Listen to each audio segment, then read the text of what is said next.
صورتوں میں یہ سب سے بڑی اور طویل صورت ہے، اور اس کا دوسرا تعارف اس صورت کا یہ ہے کہ یہ پہلی صورت ہے جس میں انبیاء کے پہلی قوموں کے واقعات کو تفصیل کے ساتھ بیان کیا گیا ہے۔ اور اس صورت الاعراف کا ایک امتیازی مضمون یہ بھی ہے، یہ وہ واحد صورت ہے جس میں آدم علیہ السلام کا اور ابلیس کا واقعہ سب سے زیادہ تفصیل کے ساتھ بیان کیا۔ اور اس میں دوسری بات یہ ہے کہ حضرت موسیٰ علیہ السلام کا واقعہ اس صورت میں سب سے زیادہ تفصیل کے ساتھ بیان ہوا ہے۔ اور اس صورت کا جو بنیادی مضمون ہے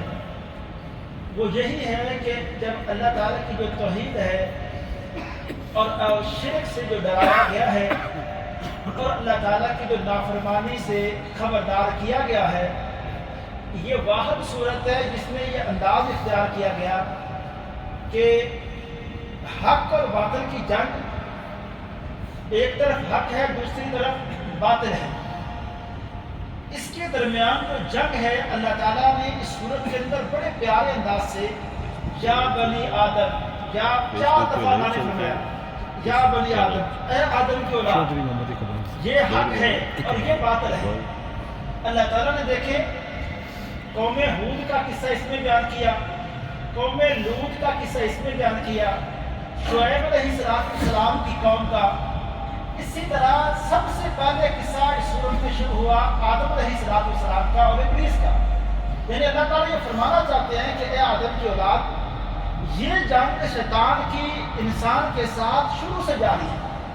حق اور باطل کے درمیان یہ مارکہ بڑے آغاز سے یہ جاری ہو چکا ہے۔ اللہ تعالیٰ ان واقعات سے لوگوں کو سمجھانا چاہتے ہیں کہ لوگوں ان واقعات میں غور کرو، حق والوں کی نشانیاں اور ان کی عزتیں اور ان کو مقام و مرتبہ جو دیا گیا وہ بھی سمجھو۔ اور ان واقعات میں اللہ تعالیٰ نے بتایا کہ قوم شعیب نے شرک کے ساتھ ساتھ ناپ تول میں کمی کی، جو لوط علیہ السلام نے بے حیائی بدکاری اس میں وہ آگے گئی۔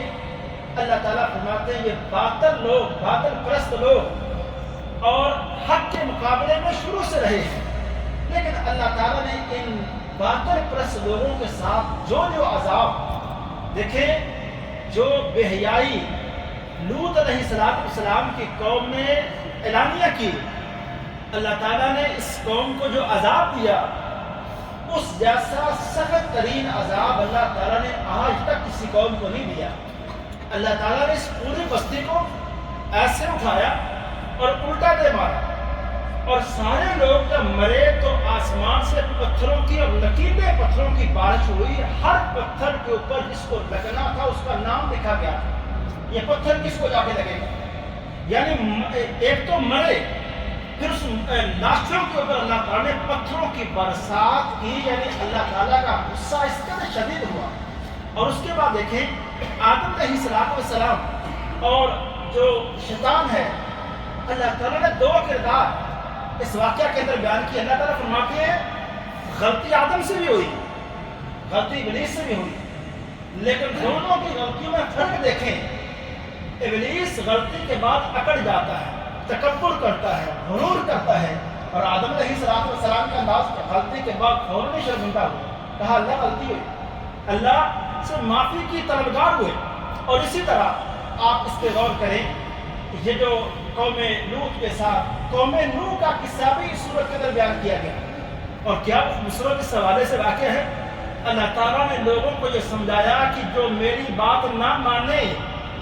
وہ 950 سال تبلیغ کرنے والے پیغمبر کا بیٹا کیوں نہ ہو، وہ بیٹا بھی اکڑے گا اور میرے عذاب کا سامنا کرے گا تو وہ بیٹا بھی نہیں بچے گا۔ اللہ تعالیٰ نے اس کو عذاب کے اندر مبتلا کر کے انسانیت کے لیے مثال بنا دی۔ اللہ تعالیٰ کہتے ہیں کہ یہ جو اس صورت کے اندر کم از کم 9 واقعات قوموں کے بیان ہوئے ہیں۔ 9 واقعات کے اندر اللہ تعالیٰ نے وہ ساری بڑی بڑی برائیاں جو پہلی قوموں کے اندر پائی جا رہی تھیں، اللہ نے کہا اے امت محمدیہ، یہ وہ بڑی بڑی برائیاں ہیں جو پہلی قوموں میں تھیں اس لیے میں نے ان قوموں کو برباد کیا ہے۔ اللہ یہ واقعہ سنا کے ہمیں سمجھانا چاہتے ہیں کہ امت محمدیہ ناپ تول میں کمی، بے حیائی، یہ والے جو کام ہیں، گناہ کے بعد اکڑ جانا، یہ والی عادات اگر تم بھی اپناؤ گے تو میرا غضب تمہارے اوپر بھی آئے گا۔ یہ واقعات اللہ تعالیٰ نے سمجھا کے اس سورۃ الاعراف کے اندر اس حوالے سے، یہ اہم ترین سورت ہے، اس میں عبرت اور نصیحت